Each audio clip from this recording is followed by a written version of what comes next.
What's going on, everybody? Welcome back to another episode of the Creative Collective Show. My name is Dan. I'm Zach. And we're back. We're finally back. It's been, I know you guys have all been waiting for us to come back.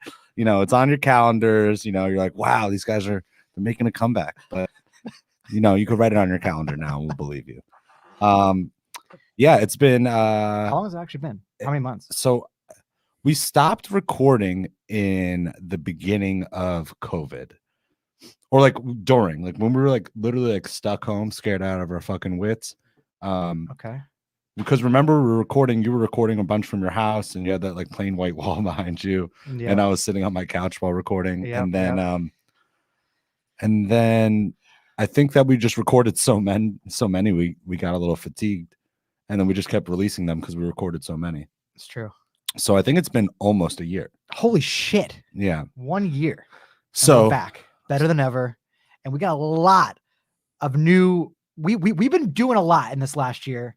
Dan, what have we been doing, dude? Yeah. So let's say hi to Rob first, because he's on screen. So we don't want him, you know. There he is. What up, Rob? You're just ignoring me and I'm bored now. Gosh, yeah, we are pretty boring, but that's all right. So thank you, Rob, for joining us. Do you want to tell the people who you are and what you do, and then we'll just do our little bit of an intro after you? Oh, I didn't know I was going to have to speak. Oh, yeah. Well, I mean, you look good, but yeah, you do have to speak a little bit. Sure. So my name's Rob. Let's see.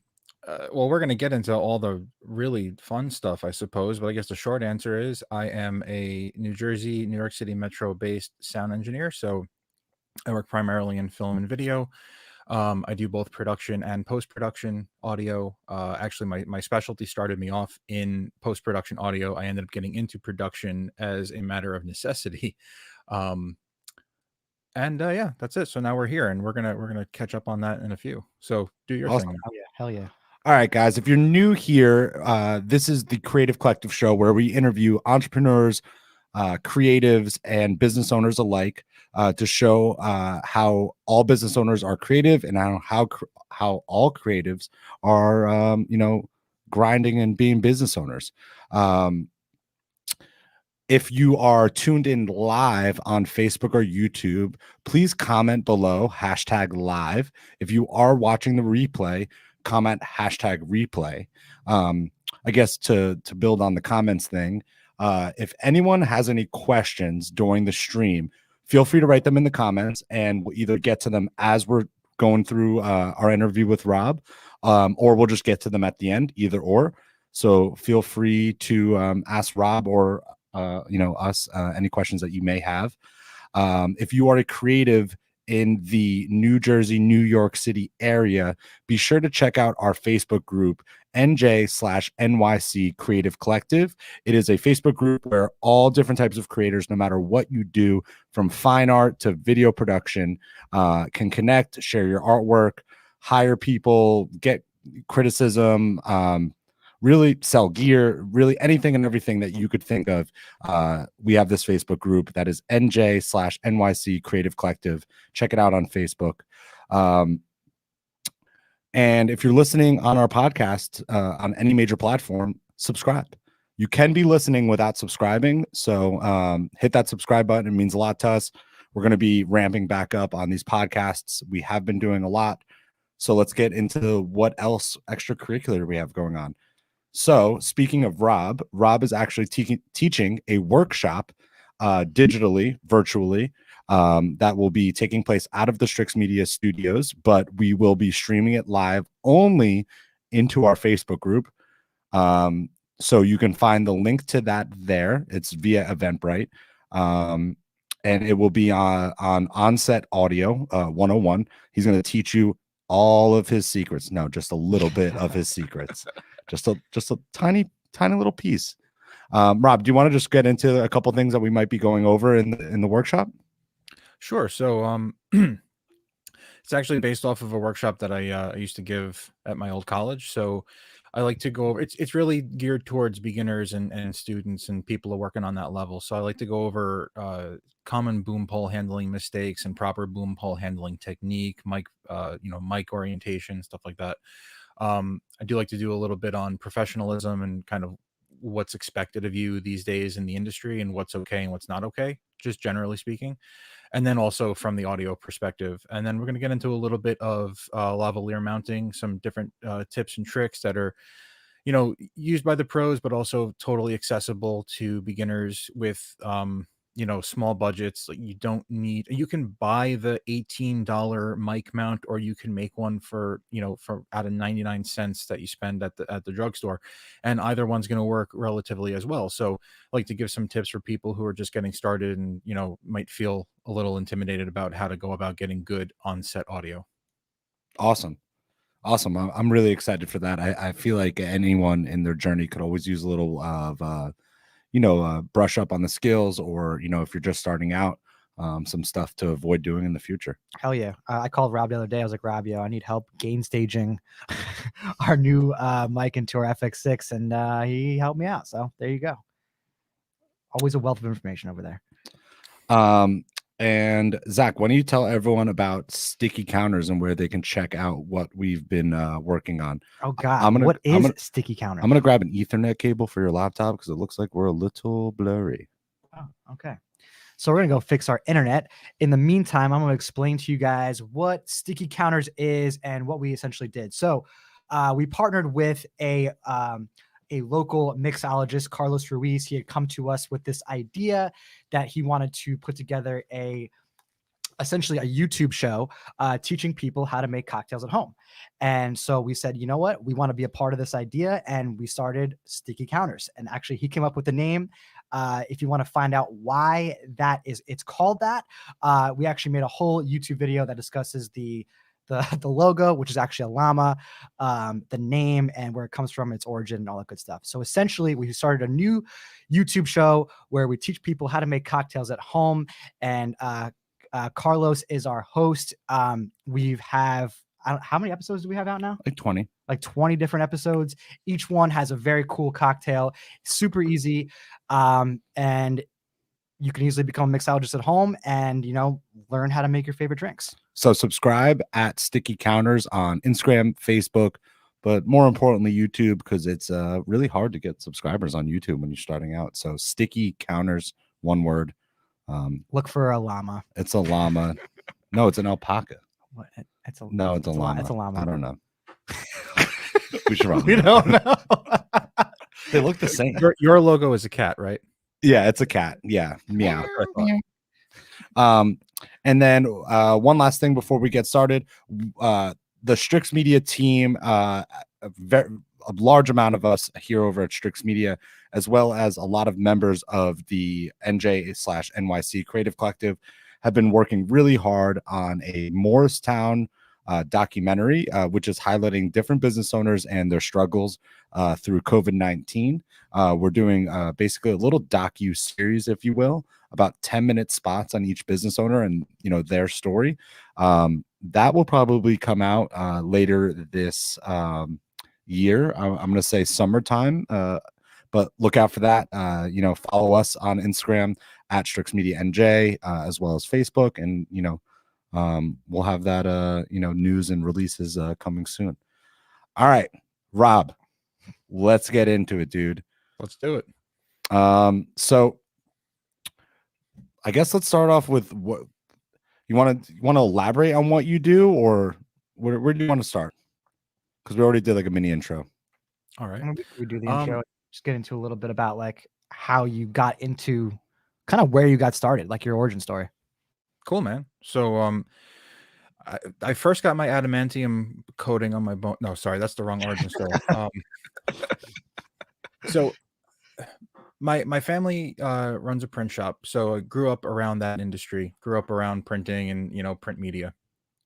And out of high school I went to work for family and was doing that for a few years.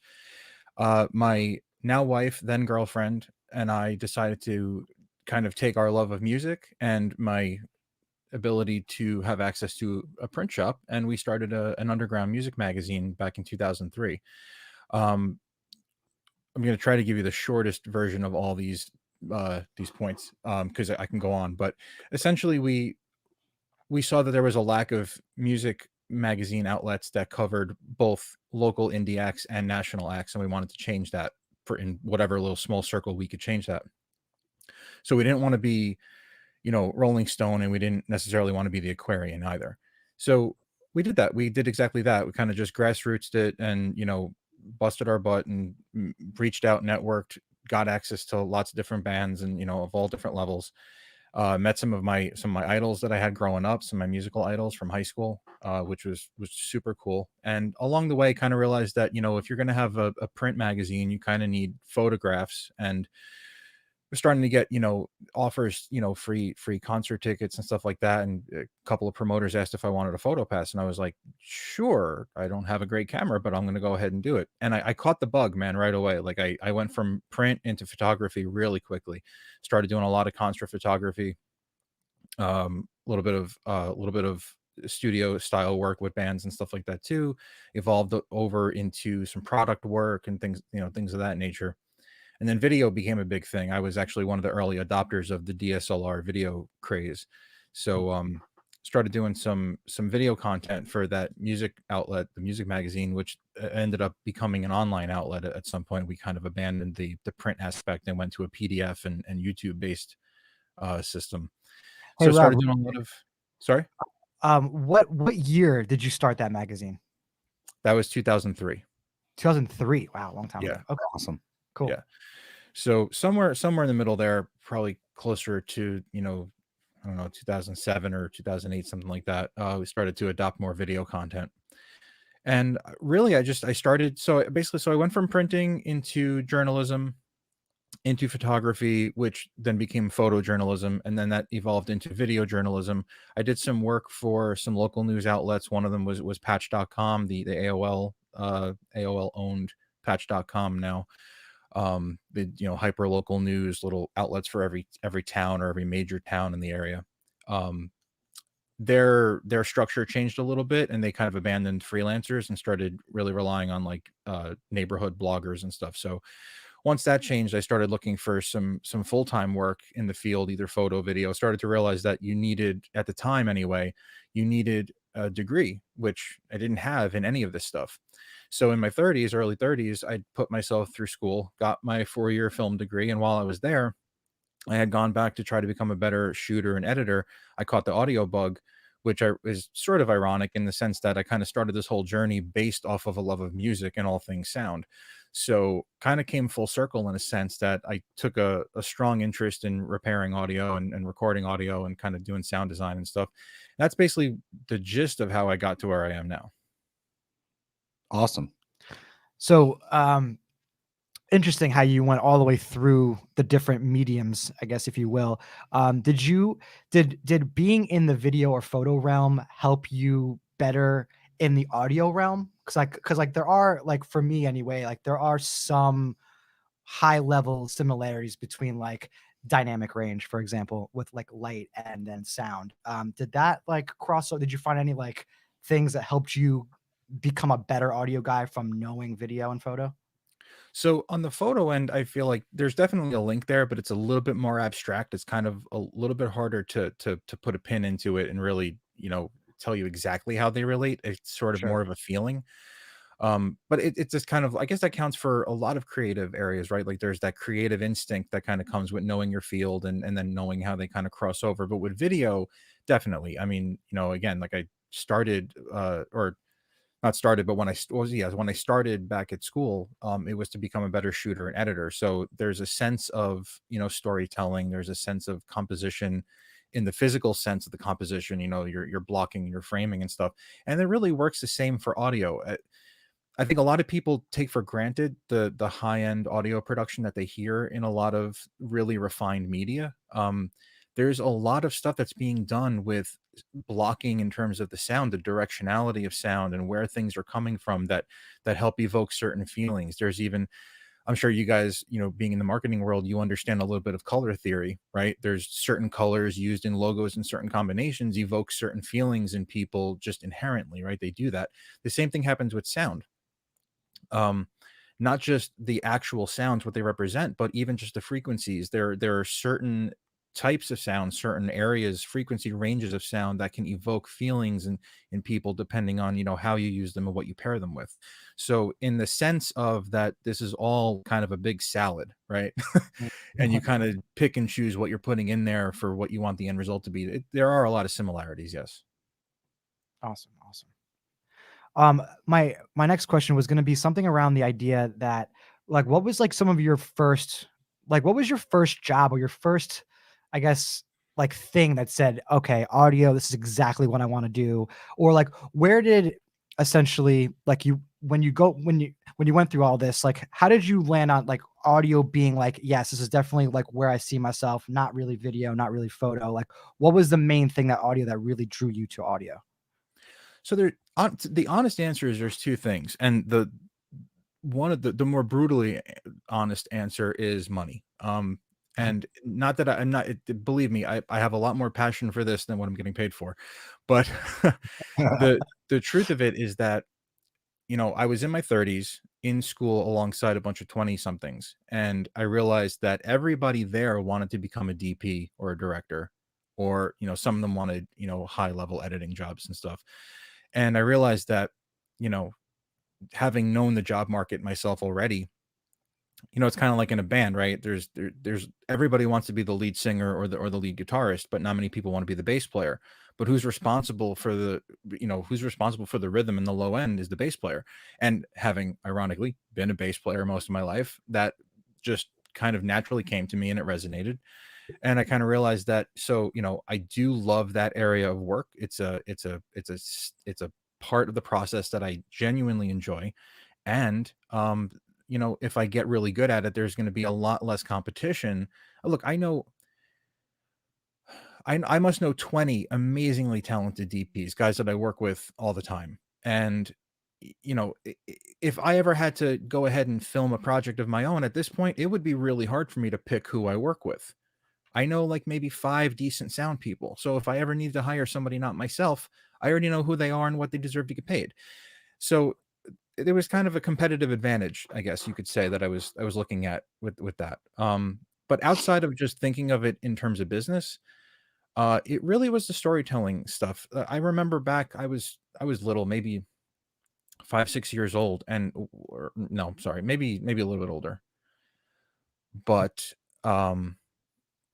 one of the first CDs that I bought when I was given a CD player as a kid was Metallica's Black Album. Hell The yeah. second CD that I bought was a a CD of sound effects. No idea why. I have no idea. I was just walking through Sam Goody and I was looking at all the metal, and I saw this sound effects thing. And I was like, "Oh, this is cool. There's like all these different things." And I had this idea in my head that I would put on like a radio play kind of thing. You know, like I would use the cassette recorder on the radio and kind of like record sound effects and do some voiceover. I never did it. I never ended up kind of tapping into the technical side of being able to figure that out. But it was always something in the back of my head because I must have seen something on TV or something, you know, years back, and it made an impression on me that, like, wow, you know, you can tell these stories without having them in writing, where someone doesn't have to read them, and you can tell stories that you don't necessarily have to capture on camera, which, you know, back then in the, you know, late 80s, early 90s, when around that age, like, I didn't have access to the kind of equipment that would be necessary to tell any kind of story that way. But sound I could do. And again, I never ended up doing it, but I guess just that inclination to kind of tell stories through sound just kind of stuck with me, and then it all just resurfaced when I had to do some very basic sound design work for a class. That's wild. So just for our listeners, what are you currently doing like right now? Like what are you I know you're a freelancer, but what else? Well, I'm sitting in my underground office talking to two dudes on a podcast right now. Um, What are you wearing? I'm wearing my Scenic Fights t-shirt. Uh, so in terms of like you want like active projects, so right now, you know, we all know the winter is a little bit slower. There tends to be a lot more post work, so I'm really focusing in on a lot of post production work right now, a lot of dialogue cleanup, sound design work, mixing. Um, the last year with COVID, I mean, everybody knows productions came to a screeching halt. There were very few. Some things, you know, would pop up once in a while. I'd grab them if they felt safe. I've also been very cautious about what I do jump onto. I'm hoping that with the warm weather returning and you know, a lot more people getting vaccinated, that hopefully we start to see cases drop enough where it's more comfortable for everybody to gather on set and work more regularly again. But yeah, right now I'm really just focusing on building my business around post production at the moment. Production when it comes back, and aside from that, I also late last year I got my real estate license. Just figured it was always good to have extra streams of income, and also with it also being a contractor based business, you know, it's something I could do supplementally in addition to my audio work, not necessarily have to take time out of, you know, one or the other to do either position. For sure. When you first got started of like, you know, getting out on your own, um, what'd that look like? Like, what was that process? You know, like how did you go about getting some of your first clients, getting your name out there, you know, getting into that industry and establishing yourself as like, you know, I'm the audio guy, come hire me. It was tough. I mean, you know, there's no secret sauce, right? I mean, it's a lot of networking and stuff. I happened to make, you know, some really good contacts while I was in film school. And, you know, I'm not gonna lie, I feel like there was the aspect of me being the adult in the class or in the graduating class that, you know, certain professors kind of liked my professional attitude. I didn't have that kind of like, well, why do I have to give this my all? It's just a stupid assignment. Like I was the guy that wanted to like make sure that everything I handed in was perfect. And I Mhm. feel like that resonated with some of the professors who were working in the industry and saw that that was a good quality. So not necessarily early on, but at some point near the beginning of all this, I did have a few professors reach out and hire me after I had left the school, Nice. which, you know, which helps. But really, outside of that, man, it's all networking. I mean, there's no secret recipe. I mean, you know who you know, and they know you, and you know if you just work at something and make a name for yourself, you know, hopefully the right people pass your name along. I mean, I took on up until like the very last year when I was busy shooting my own thesis, I didn't really have a lot of time to spend on other people's films. But up until that point, I was grabbing anybody's film that needed some audio repair. And you know, luckily in my case, student films are notorious for bad sound. That's a combination of, you know, user error and, you know, operator lack of knowledge, and also just, you know, the equipment that kids get to borrow from universities. I mean, they are beat to hell. I mean, there one of my good friends while I was there at the shot of film, and he was telling me that there were screws falling out of their shotgun microphone in the middle of takes on some shoot days. So that those presented opportunities for me to get really good at dialogue editing in a world where it didn't really matter if I didn't get it perfect, you know, like low pressure situations, no money was being exchanged. It was just practice for me. But by the time I got out, I felt that I had a pretty good handle on how to clean up most troubling dialogue recordings.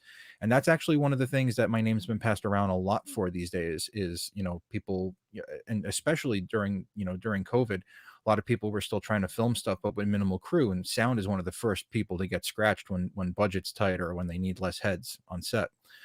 So I was getting a lot of projects along those lines coming into me now. And so, you know, it's really just, you just got to work at stuff and build a reputation and hope that you know the right people. The unfortunate truth is that not everybody is going to have the same luck. And at the same time, there are people who I'm sure have put in less time and effort and have gotten farther. It's all, some of it comes down to luck. I'm sure you guys know that too. For sure. It's like being at the right place, at the right time sometimes just works out really well. In terms of like what have you had any like favorite projects in and like over the years that like you specifically like to work on as opposed to other things? Hmm. Like in terms of well, so I mean, sound design is probably one of my favorite things. I And it's funny because I'd gotten really good at dialogue editing, but I don't really love doing it. I mean, I like it. It's a challenge, and you know, it's fine. I do it. It's great, but the design aspect of it is my favorite. Again, it goes back to that, you know, building worlds and telling stories. For sure, But for sure. in terms of favorite projects, it's hard to pick. You know, it's hard to pick any specific ones because each one kind of, you know, has its own personality. They were all different. Some projects were absolutely awful. They were slogs during the dialogue edit, or even at sometimes during the mix itself. But the sound design was always fun for all of it. Um, in terms of anything that's like, I guess the only thing that really stands out right now, and this is a shameless plug, I'm wearing the shirt and everything, but I am a creative partner over at the Scenic Fights YouTube channel, and that's something that I actually got involved with a few years ago, actually as a result of one of the professors that I had become friendly with. The guy who started it, Julio, is he used to work with my old professor at another job. Long story short, my old teacher couldn't put in the time to help him out with some of the work he was doing. It was all, some Foley recording and things like that for these little martial arts based videos he was putting together, and so he passed them along to me. Eventually it turned into regularly scheduled content. Right now we're trying to hit YouTube every week with a new fight scene breakdown. We have a Kali and weapons expert, as well as a jiu-jitsu and mixed martial arts expert that will analyze and break down different fight scenes from different movies and stuff like that. Nice. And Yeah, they'll get Kali was all like a Jason Bourne, right? That was like some of that stuff. yeah. So yeah, I think Logan was dubbed the pen fighting expert on that one. I think he lost a bet. Yeah. I think that's what happened there. But yeah, we've recently started doing some anime titles. We did Kengan Ashura and Attack on Titan. No We have yeah, there's the most recent episode actually is well, as of today, is a breakdown of Attack on Titan, and then this week we have another one coming out tomorrow that's going to be a really, I'm not going to tell you what it is, but it's an iconic scene any Marvel Cinematic Universe fans are going to love. Oh, we lost you. We lost you. Uh-oh. Oh, there you are. You're back. Whoa. I'm back. All right. So any Marvel. Yeah. So fans of the Marvel Cinematic Universe are going to love the one coming out tomorrow. I'm not going to tell you what it is, though. Okay. Hell yeah, hell yeah. So everyone check out Scenic Fights on YouTube. Because I'm looking at it right now and it looks pretty sweet. So like a question about sound design, and this goes into like the whole Foley thing too. Can you kind of walk me through, I guess, a high level like process of doing that? Like, do you guys record real audio in camera first and then try to like find or mimic the sound, like in your own way, or like change it slightly so it sounds more, I guess, surreal or amplified? So everything's a little, every project's a little bit different. It really depends on a few factors. But anything that's recorded on set, like any actual, footsteps or motions or anything like that, those are what we call practical sound effects. Got it. And there are times that we use them. I mean, if they're loud and pronounced enough, and if they were recorded properly by the sound recordist, then most of the time they're really great, because not only do they typically already have the correct reverb for the space baked into them because they were recorded in the space, you don't have to fake it later on. But they also have the room tone, and if you're salvaging and using the room tone from the shoot, then that's one less thing you have to worry about patching up later on when you get closer to the mix phase. But generally, I mean, most of the time, a lot of those practical sound effects aren't going to be the highest quality, and for good reason. I mean, your boom ops and stuff and your sound mixers are focusing on getting the dialogue, right? So if they happen to get some wild Foley of something, that's great. But, I would much rather them focus on getting the dialogue and, the most important pieces of the story, because a tea kettle whistling or a door slamming can always be added later and mixed in to match properly. But so essentially when I get it, so I'll give you a really quick breakdown of what happens when I get a project. So I'll gather my files from the editor or the director, whoever's sending them. I'll set them up in a session template that I use in Pro Tools, and I'll lay everything out categorized, right? And it's hours, sometimes days worth of organization alone. But anybody who's worked as an assistant editor or used an assistant editor knows that you dump a couple of days into organization, it speeds up your process tenfold down the road, because now you know exactly where everything is. It's got its own layer. You just go right to it. So I spend a lot of time organizing stuff. I'll go through and do sort of a pre-mix on the dialogue while I do any editing on it. So if there's fades that need adjusting, or background noise that needs removing, any noise reduction, noise removal, I'll do all of that there. And I only do that way because I'm also typically the mixer on these projects. If I was sending it to a mix stage, I would probably reach out to the mixer and ask what they prefer. Some mixers don't want you doing any noise reduction in advance. They feel that's more their territory, and that's fine. I'll respect that if that's the way it's going. But for me, to speed up my mix, I go ahead and do the noise reduction right in the dialogue phase. Then from there, I watch the whole thing down 2-3 times, and I start dropping markers anywhere that something needs sound. And it's easy to see like the big things, right? Like a car pulls away, right? Okay, so I need an engine noise and I need some tires.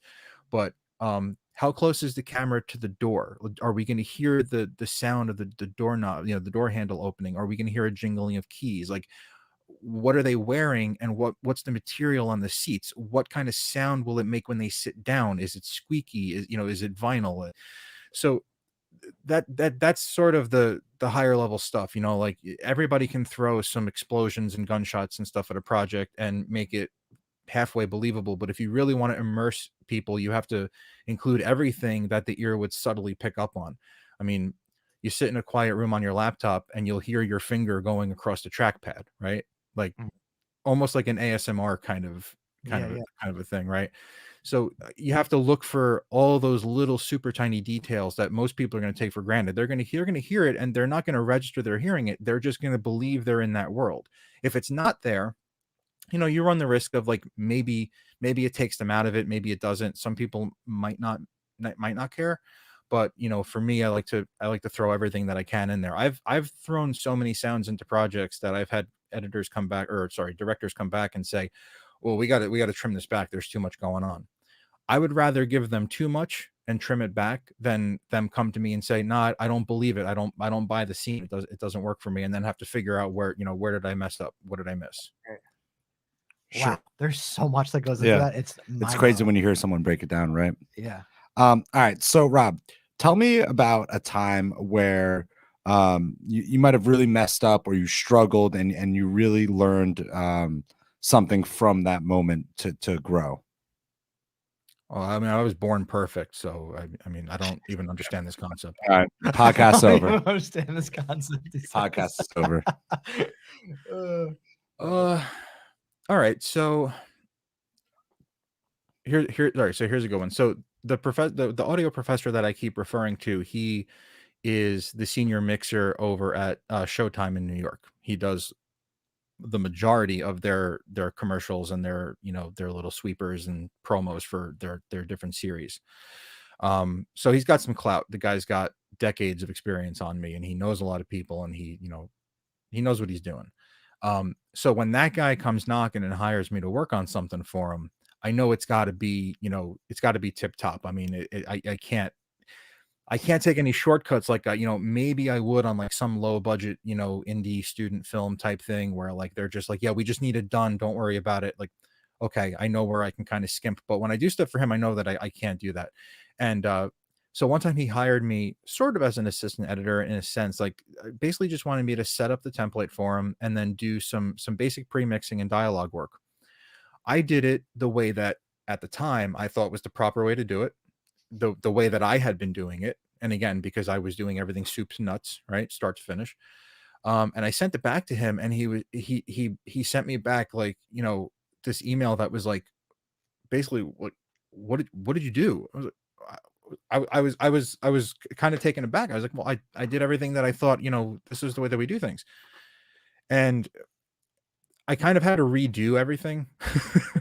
And that definitely sucked, especially because the deadline was tight.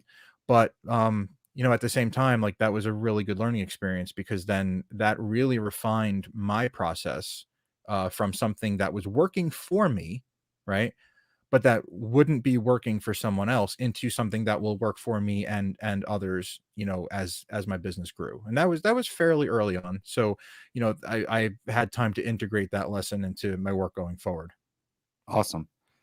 No, I mean, I feel like we've all kind of had that moment, all right. So to build on that question, what do you wish that you knew when you started? Like, what is something that sticks out in your head that maybe you often tell someone else that's just getting started, or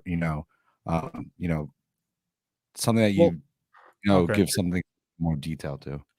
So there's quite a few things that are technical in nature. But I guess that may, that may not translate well here. So Yeah. in more of a philosophical sort of approach, know your worth.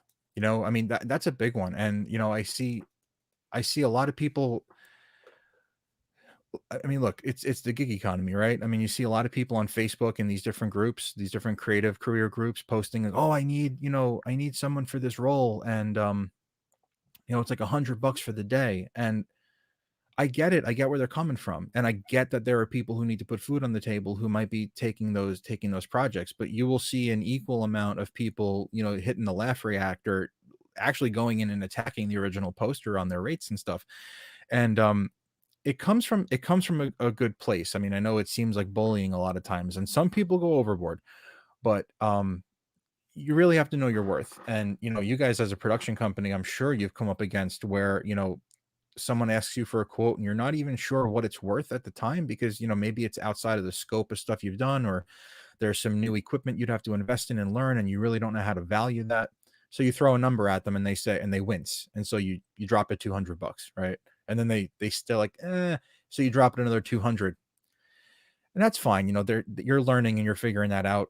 Not you guys, but people who do that are learning and they figure it out. But you've got to figure out fairly early on what your work is worth to you and what it's worth to the market, because markets are markets are different depending on where you live, right? Someone in Iowa is going to have a completely different cost of living than someone here on the East Coast in Jersey or New York. I mean, we're Sure.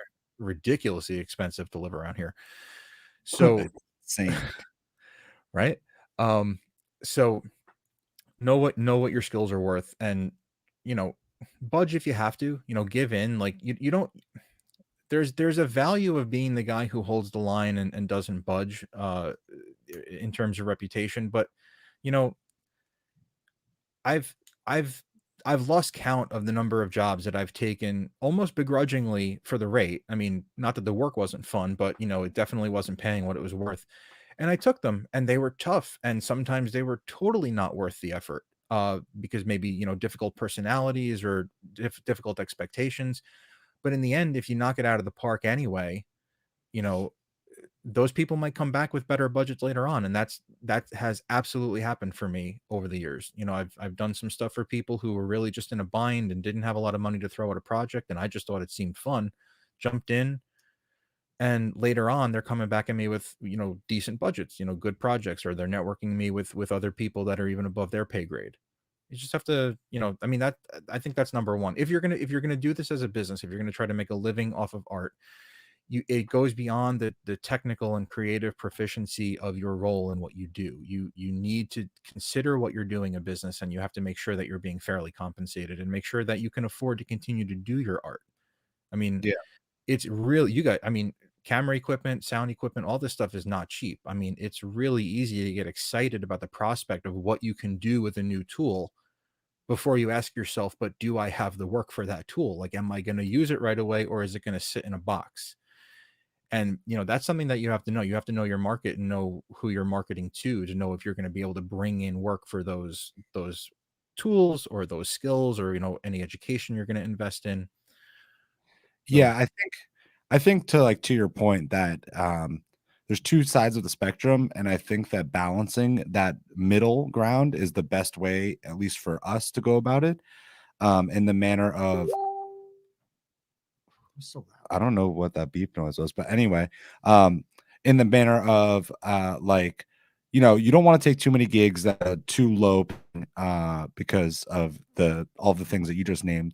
But at the same time, you don't want to be too big of a diva where you're just not taking any gigs at all. You want to make sure that your rate definitely matches your skill set, as well as equipment and what you bring to the table.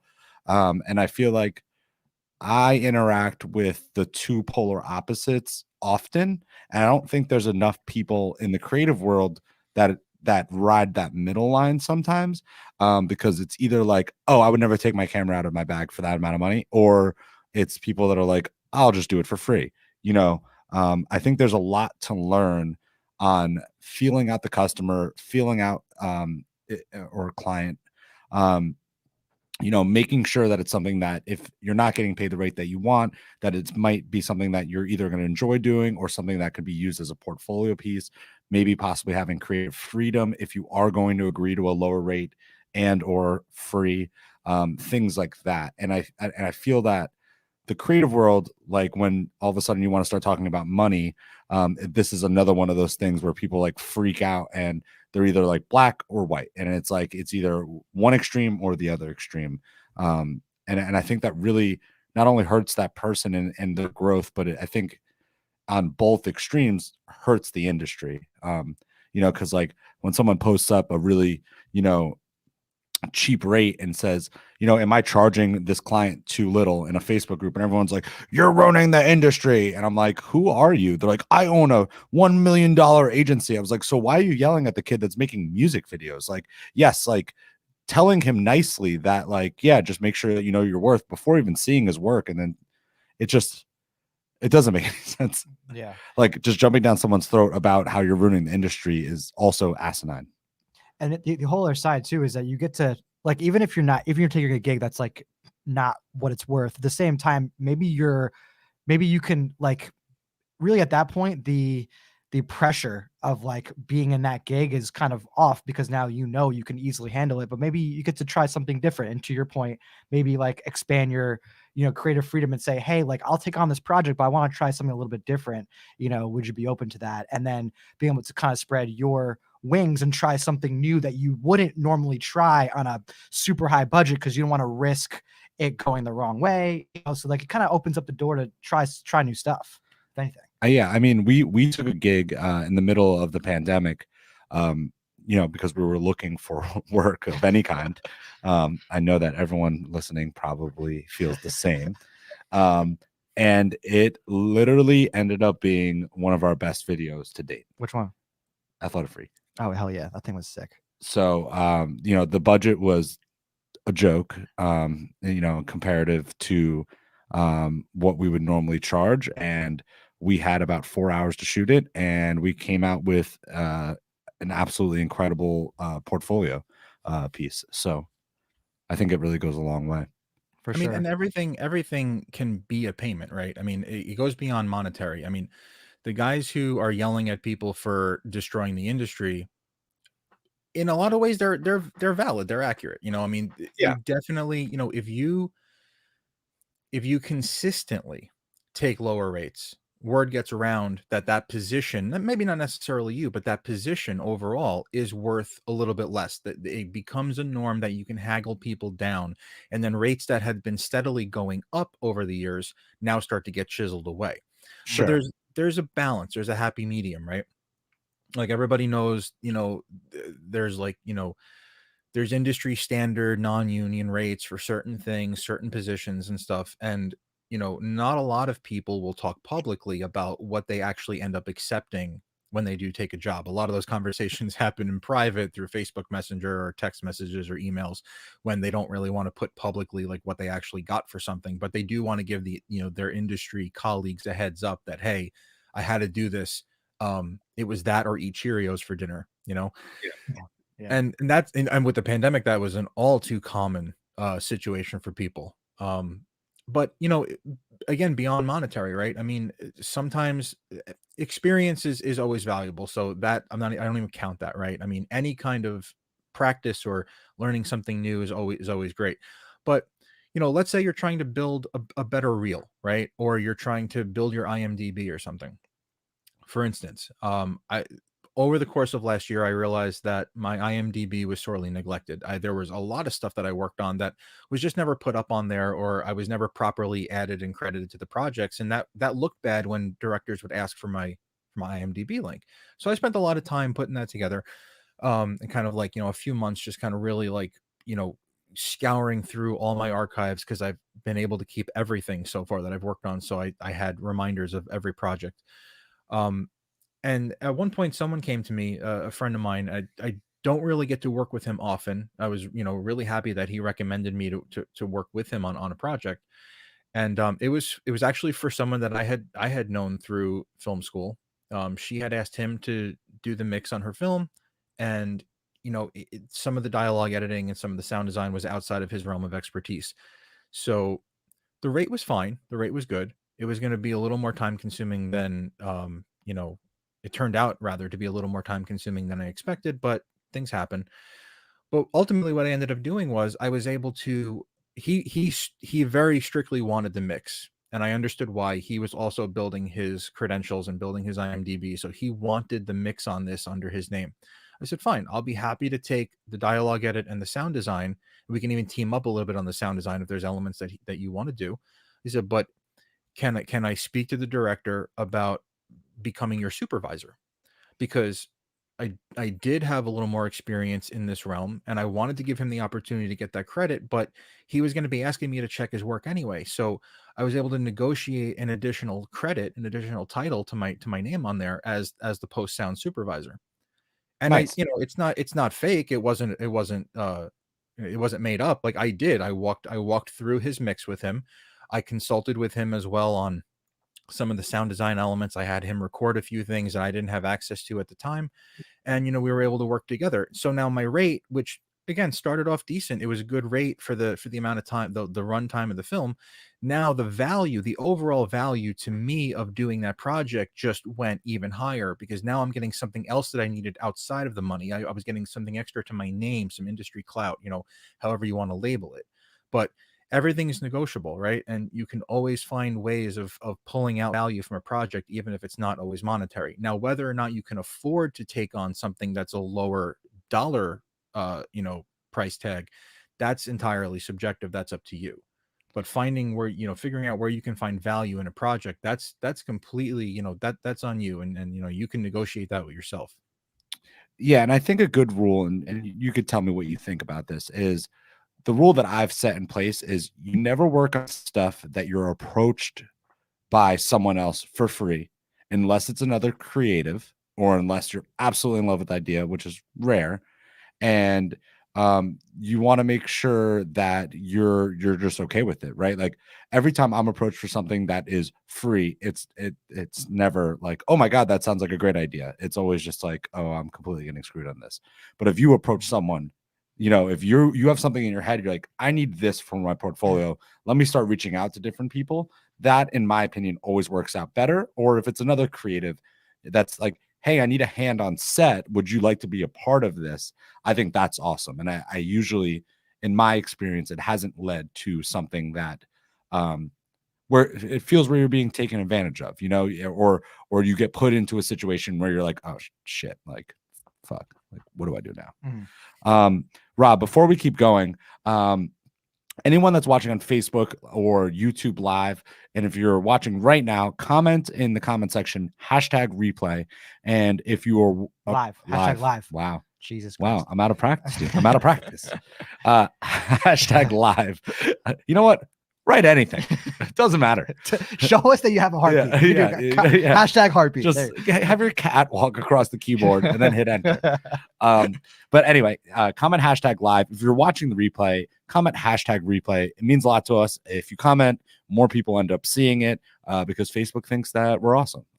Another big thing too, if you guys have any questions for Rob, drop it in the comments right now, or because we're gonna get to that point, and actually, whoever has the best question, what we're going to do is we're going to give away this bad boy right here. It's not a cat. It's not a dead cat. Totally a cat. It's not a dead cat. It's not a dead cat. That's not an audio pun. It's a cool shirt we made.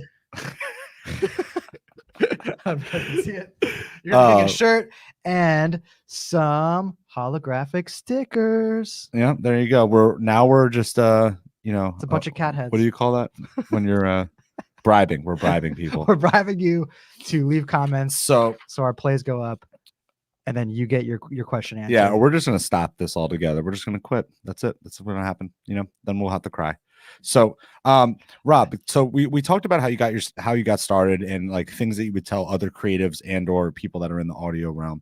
Can you tell me a little bit about like how you get the word around, because you kind of touched on it on being more of a referral basis and a word of mouth? Is there any other ways that might be different or someone might want to try that you have done in the past to get the word out about what you've been doing and your services? So I'll tell you, the one thing I learned recently through real estate actually is the best way to get referrals is when someone compliments the work you did, you look at them and you say, the best compliment is a good referral. And then you wink and you finger on them. No, don't do that. Don't please don't do that. Pew. Hold on. This one. There it is. Good enough. Some live sound design here. Yeah. Hold on. Was that in time? No. Yep. Damn it. Yep. You were synced up. So again, it's kind of it's hard to say. I mean, do good work and make sure that people see your work. One technique that I've seen a lot of sound designers do is they'll do a redesign, right? So they'll take like a popular movie clip or even like a video game cutscene or something, and they'll mute it and they'll rebuild all the audio themselves. And to be completely honest, I always thought that was a waste of time. I could not imagine a world in which that would get anybody's attention other than maybe YouTube copyright violation flags. But I actually have recently been reading that, especially in the video game industry, that's actually a really good way for people to put together a reel if they don't have an actual reel. Like if they don't have actual work experience, they can go ahead and do a redesign of something that already exists and just kind of, I guess, show, where your creativity goes and how you implement it. So kind of like a remix or like an exact replica. No, like a redesign, like a complete redesign. So, you would swap out every choice that the sound editors made on a project and put in your own. Gotcha. And then give it an appropriate mix and stuff. And, it serves two purposes, really. I mean, it serves the purpose of, like I said, up until recently, I didn't think it was worthwhile, but it does help to show people where your creativity can take things. It actually does count as a real piece in some cases. Can I And touch on that real quick? yeah, Funny thing that you mentioned someone like recreating a scene. There's actually a pretty viral video on TikTok of this guy redoing one of the scenes from Ratatouille, and he's doing a bunch of Foley to like match perfectly to him making the food, and like he's like scraping, he's like doing it live, almost like a DJ, but like to this like scene of Ratatouille. I thought it was really cool, and it's viral, so you can kind of see like his talent happening in real time as he's making these scenes, like as he's making these sounds. Wild. So like it's just like that's an exact example of like someone doing exactly that. yeah, and you can look around. There's actually a lot of videos of Foley professionals like working under those exact same conditions. Sometimes they'll record just individual sounds one at a time. Other times they'll have a few Foley artists on a stage, and they'll just be watching a playback, and they will try to hit as many Foley noises as they can, and it's really incredible to see their creativity. One of So actually, to sort of touch on something that you brought up earlier, one of my favorite Foley moments was I worked on a film called Requiem for a Crab, and it was live action with about that. Like the other day. so it was live action with an animated crab, and so I was sound designing it, and I was like, well, I need crab sounds, right? Like what am I going to do? So I figured out, all right, so he's on a certain, certain materials, like, so he's on a wood desk, and he's on a pillow on a couch. So, all right, so I know what the surfaces are. Now, how do I make the claws, the feet?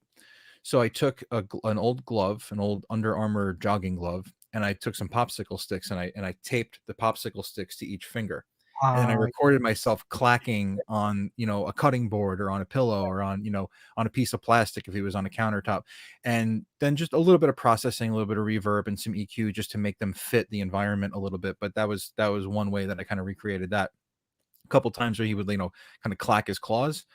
So, the super old, like, dollar store barbecue tongs, just your standard silver barbecue tongs, just clack them into the microphone in time. And again, just a little bit of processing just to make them fit the room.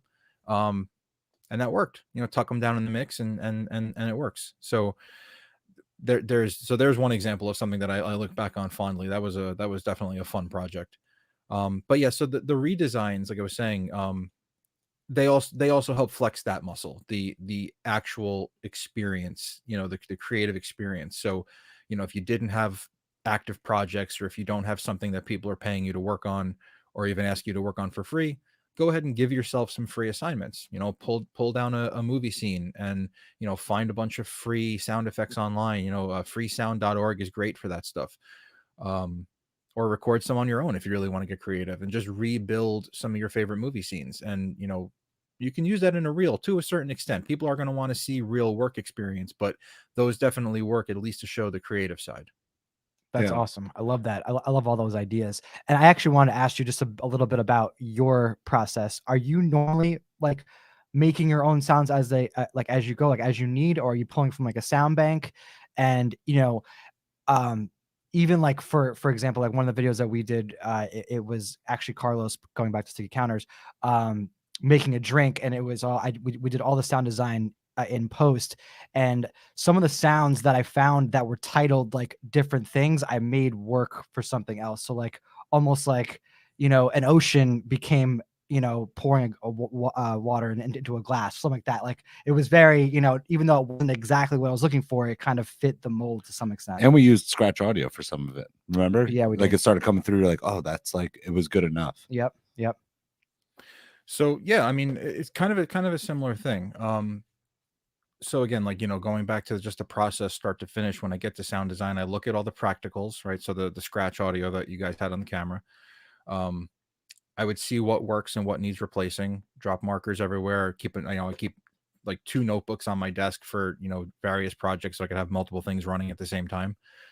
Um, and I do have a fairly large library of sounds that I've either already recorded myself or I've paid for. And, so I therefore own the rights to reuse them. And generally I'll start dropping in anything I already own. I'll keep my libraries open, and I'll just start dropping stuff in, and I'll make notes later on specific time code where what I need to go back and record, especially for that project. In fact, I'm working on a feature film right now. It's a really quirky comedy sci-fi called The Second Age of Aquarius. It's a really cute film. It's a lot of fun, and it's actually really challenging because 99% of the film takes place in one apartment. Like it's all in one location. So, how much life can you breathe into one apartment with 2 people in it, right? I mean, it's definitely a lot more challenging than I think it sounds. Trying to develop different types of room tone for different rooms, so they have different personalities of their own and how they fit the story and the mood at the time. It definitely helps that our one of our co-writers and the composer he was also the producer, co-writer, and composer for the modern cult classic Repo, the Genetic Opera. So working with him has been an absolute great time. I mean, he's very sound design minded in his score, and he filled in so many music cues where I would have otherwise had to go in and fill some gaps with sound design and transitions and stuff. So he did a good amount of lifting there for me. So back to the process, because I tend to do that. I make a left turn somewhere. Yeah, I'll drop in whatever I own. I'll make a list of things that I need to go back and record, and then I'll usually set aside like 1 or 2 days where I'm just doing recordings, just kind of, anything I can do here in my office or around the house or in the yard or something. And then if I need to go a little bit bigger, then sometimes I'll just, maybe I'll ask somebody to do it for me. Maybe ask somebody, hey, for instance, I don't have a metal sink, right? I have a ceramic sink in the kitchen, but in one film I needed the sound of a mug being placed down specifically in a metal sink. You saw the sink was metal. Well, I didn't have anything like that on hand that I could replicate. But that was actually the one where I supervised. The mixer actually had a metal sink in his house. So I texted him. I said, "Hey, I need a few takes of a mug down in the sink. Maybe throw some extra little, bits and pieces in there for flair, and we'll see what we can use." And it worked out. So, just kind of work with what you have. So again, get some sound libraries, free or otherwise. Obviously the paid ones have a benefit of being higher quality, and you're not risking, not having the legal rights to use them, which is tricky. And then, yeah, just make anything else. So for instance, with sticky counters, right? What you were just mentioning, I've done what you did several times. Like, I've gone and taken sounds that are labeled and named something completely different. Mhm. You throw them in context. If you don't know that recording was, XYZ, like, it sounds like the thing you're looking at. Yep. It just works. Yep. And then you can also, if you get familiar with processing, you can go in and then do some added stuff. You can do some funny cue, reverb, things like that. Throw some sounds out of phase so they sound kind of warbly. Like, you just get creative. Love that. What's a good place to get some paid sound banks? Like, where is your like first couple that you? asoundeffect.com is probably one of my favorite places. Pro Sound Effects is another. A Sound Effect, if I'm remembering right, they have a lot of the same. So what they do is they kind of syndicate other people's sound libraries, right? So other people who have they create and record and prepare their own sound banks and sell them on their own. They can also sell them through that site. So it's a great way of kind of getting an overview of what's out there on the market and available without having to then go to every single developer and every single artist's website to find what they have at the time. So I tend to use that quite often. Pro Sound Effects is similar. They have a lot of their own specially procured packs. They're a bit pricier, but you also have the option of buying individual sounds as needed. There's a few others. I think Sound Dogs. There's a few others that I'm probably not thinking of right now, but quick Google will find you a couple of the really good top hits. Nice. What's one of the weirdest things you've used to create a sound effect? Because I like the example for the crab. That one's cool. But like, what's the? I actually have a follow up to that too. I'm glad you mentioned that first. So I would say the weirdest thing. I mean, that's a tough question. So I shared one thing on Facebook a few months ago. I'm sure you guys probably saw it and remember it, but I needed the sound of a guy, going solo, and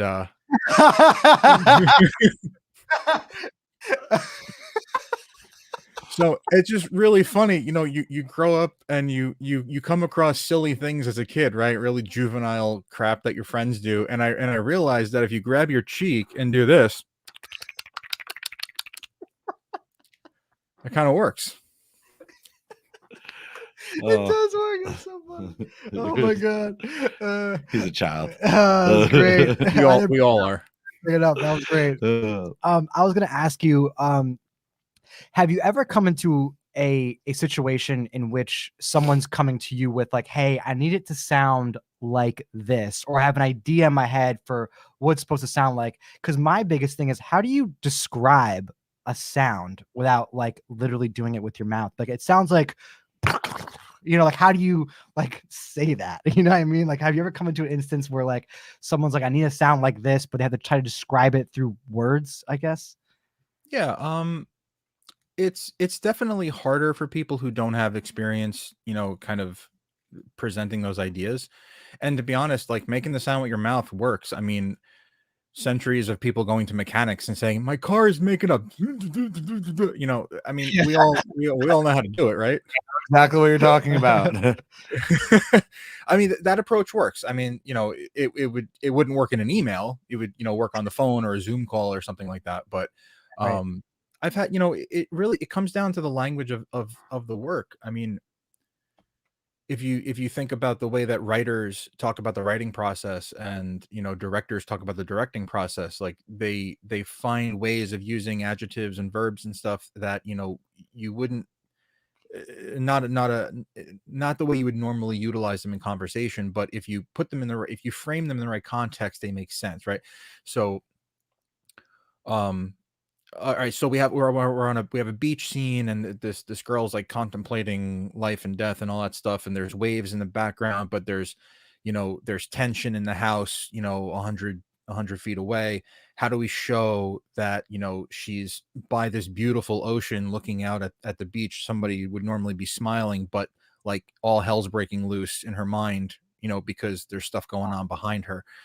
How do you do that? So you start to use words like anxiety and tension, and you start, you talk about the turmoil that she's going through internally versus, how it contradicts the beauty of the external, and you start to kind of combine those ideas.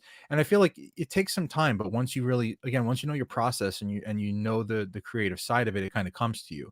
And that was actually an exact example. I worked on something for, it was essentially a student film. It was an application film for I'm drawing a blank, but it was a really nice film. It was pretty cool, and this girl was standing on the beach, and we knew from watching it that stuff wasn't going great in her life. But if you just kind of tuned in right at that scene, it's like, well, what's up with her? Like, why is she so sad?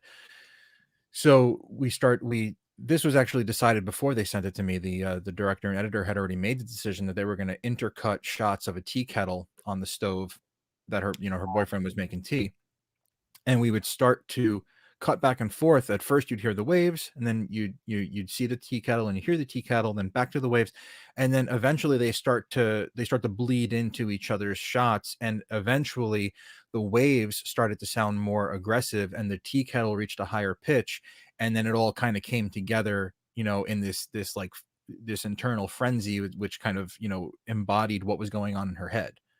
It's um awesome. I could totally and those are just things that you take from different bits and pieces, and just have to understand the emotion of what you're trying to convey. That's awesome. Now I kind of want to tie this back to, say, like a producer, or like, someone in like the dance music scene, like where like you're essentially creating sounds from like nothing. Like there's no recording of something. They're taking, a sine wave and then modulating it a million times until it sounds like something crazy. Um, did you ever have to do stuff like that? Or was there any like kind of maybe something sci-fi or something that like you kind of can't create using ordinary objects that you had to almost like invent out of thin air?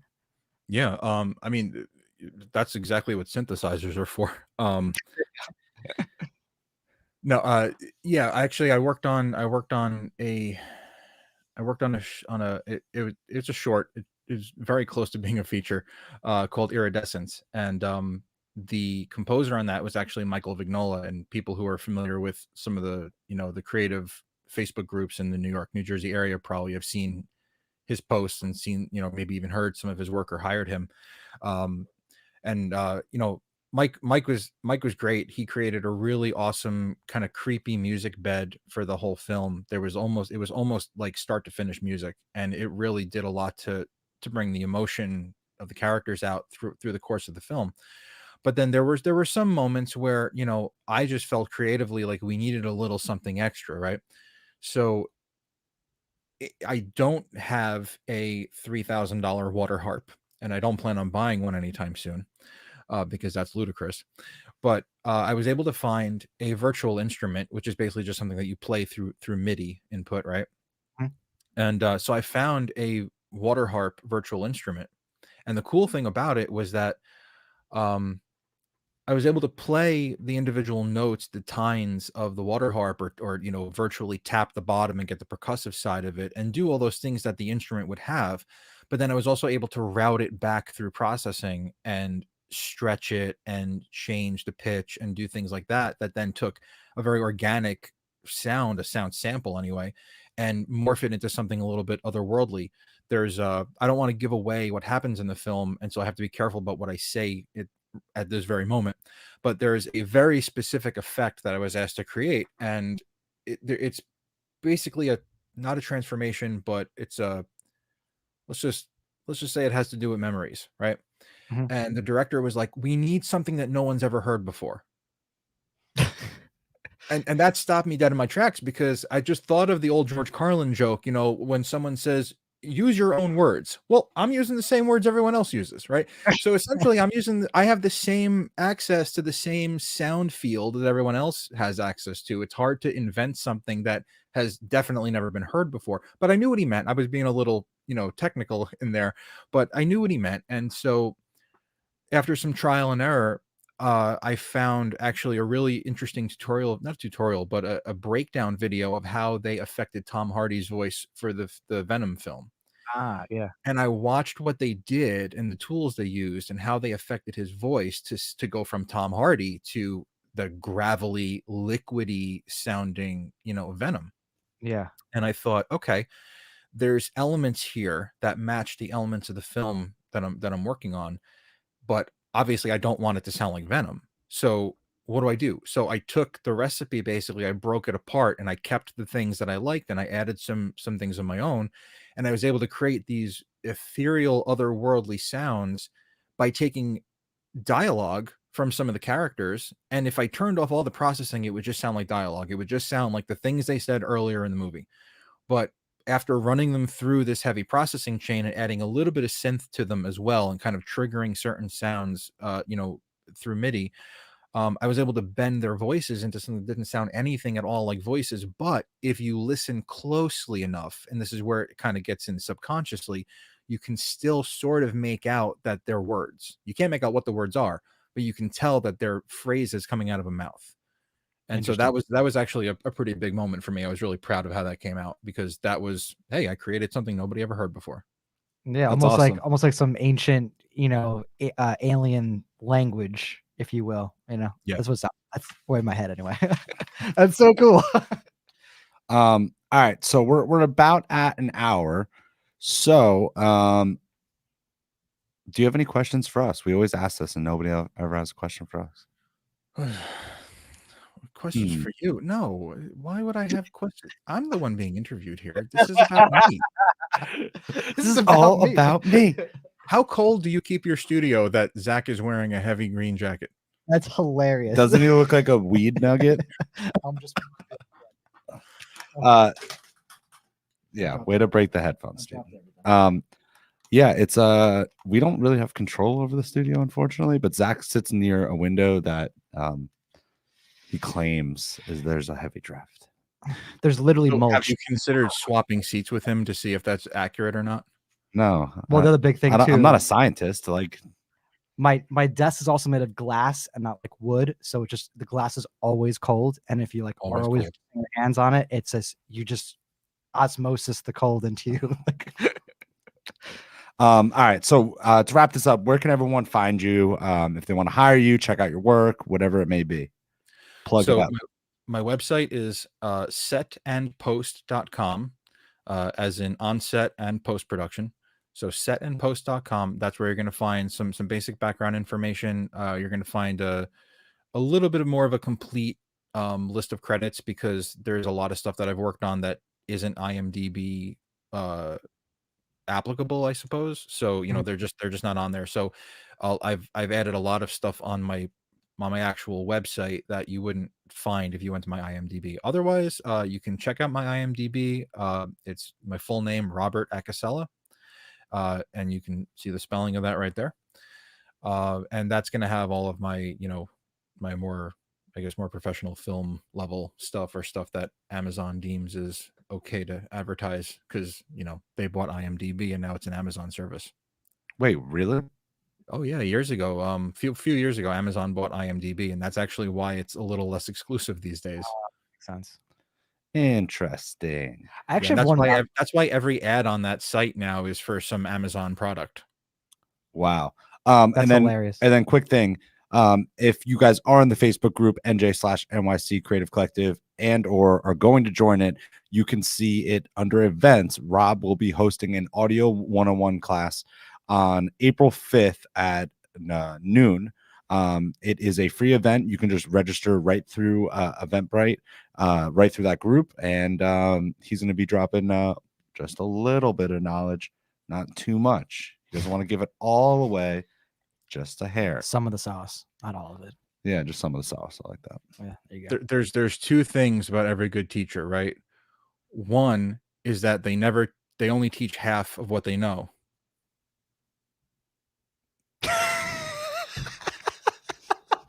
That was so good. Did you get it? I got it. Okay. Well, I just you didn't love really respond. You're just so entertained by stuff. It like was that. good. I thought it was entertaining, but your reaction's hilarious. I know. I'm always over the top. All right. I do want to add though to that. So we've talked a lot today about my post-production work, and that's essentially where I got started in audio. That was my focus. the reason why I started doing production audio, and the reason why I'm qualified to teach anything about it, even though I've only been talking about sound design this whole hour, is that I actually started doing production audio out of a matter of necessity. So I was doing a lot of cleanup for people who had really terrible on-set sound, and I would start, texting them or emailing them and say, hey, do you have another take of this? Is there a lav? Did your sound mixer get something else? And they have no idea what I was talking about. And they started saying, well, can we just hire you to come record it so we don't have to hire you to fix it? So the value that I bring to this is that I'm not going to lie, there are other sound mixers, other production sound mixers that are, working, working through this pandemic, and they're brave enough to go out there and do it, and some of them might have better equipment than what I'm going to show people. They might have been up on a higher level, but the value that I'm bringing to this is that I came to it, and therefore I'm coming to it for this class with post-production sensibilities, right? So I already learned what not to do because I learned what I was given. Right. So I was given bad audio, and I would ask, well, how is this recorded? How is the mic set up? How did they do this or that? They'd share pictures. They'd tell me, what their setup was.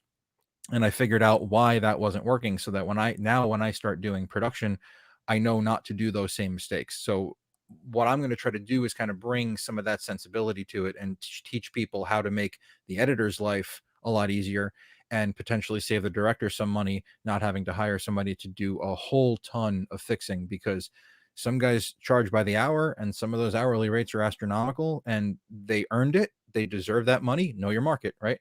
Absolutely. Mm-hmm. If you can get it, get it. But again, this is primarily aimed towards beginners, and people in that situation probably don't have a ton of money to dump on post-production. So you can spend a few bucks up front on some really, inexpensive tools, and just approach it with the knowledge and knowing what you're doing. You can save yourself a lot of headache later on. Awesome. Love it. Love it. I think that's it, man. Thank you so much for hanging out with us today. The first Absolutely. one back. I think your episode, let's see before we go. So well, hold on. So while Dan's looking for that, I had one last question for you. Whenever you watch like TV shows or movies or anything, or even just walking around, how often are you either like are you taken out of the story because like the sound is not what it's supposed to be, or how often are you admiring like I guess sounds in your environment and like knowing how to like recreate them or like fix them? I mean, the easy answer is constantly. I mean, to both of those questions. I've definitely watched my share of well produced content that falls short on the sound design, or maybe they made some really obvious mix mistakes or something. And it depends on how bad it is, but it can definitely take you out of it. Definitely could take me out of it at times. And at the same time, there are moments where, and this doesn't usually happen in real time because they're successful, right? So the main thing about sound design is that if we do our job well, you don't know we did our job, right? You just feel it. You hear the thing and you believe you're there. You feel the feeling that you're supposed to get, and then you think about it later on, like, oh my god, wow, like that like my stomach felt sick because I really thought I was staring at that dead body, or whatever it is. So usually after the fact, like I'll look back on something I watch and be like, wow, how did they create that? And that's when I start tinkering. That's when I'll come in here and I'll think like, well, what could they have started with? What kind of recording or what kind of synth did they start with? And then just start experimenting. Or I keep it in the back of my head for the next project that has something like that. I mean, you're just kind of, it's all just gathering seashells as you go, right? Like you just kind of grab stuff and save it for later. Love it. Awesome. Well, thank you, Rob, for joining us. If you made it to the end, thank you everyone for listening, watching us on Facebook or YouTube, and hit that subscribe button. It means a lot to us.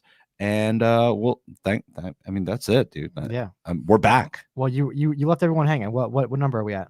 What? Oh, sorry. Podcast. My bad. We're at 75. So Rob is 76. All right, Mr. 76. That's a lot of odds, bro. We got to keep it going. We got to get to 100 at least. Tell your grandma, tell your goldfish, subscribe to the Creative Collective Show. We'll see you on the next one. Thank you, guys. Thank you, guys. Thank you, Rob.